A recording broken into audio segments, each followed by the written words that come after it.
السلام علیکم محترم ناظرین و سامعین، ڈاکٹر جاسمین طارق کی طرف سے خوش آمدید۔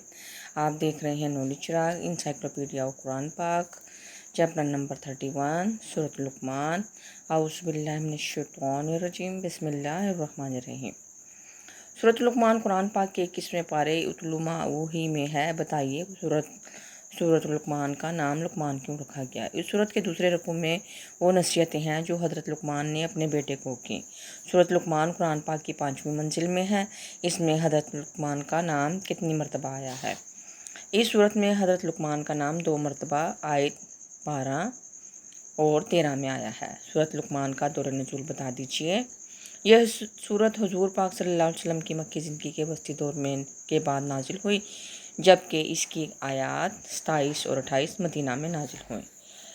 تعداد آیات کے لحاظ سے 51ویں اور تعداد رکوعات کے لحاظ سے سورۃ لقمان قرآن پاک کی 13ویں سورت ہے۔ اس کے کتنے رکوعات ہیں اور کتنی آیات ہیں؟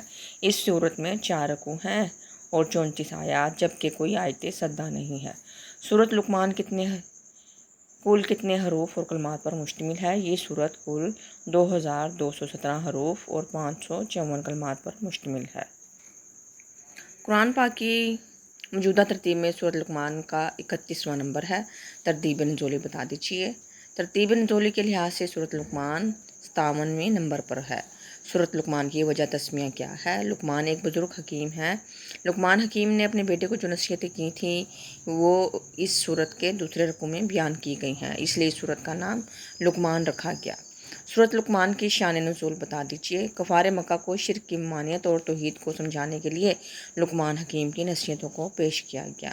تو ناظرین، یہ تھی آج کی ویڈیو۔ امید ہے آپ کو ویڈیو پسند آئی ہوگی۔ اس کو لائک، شیئر اور سبسکرائب کریں۔ اپنی قیمتی رائے سے ضرور آگاہ کیجیے گا۔ اللہ حافظ۔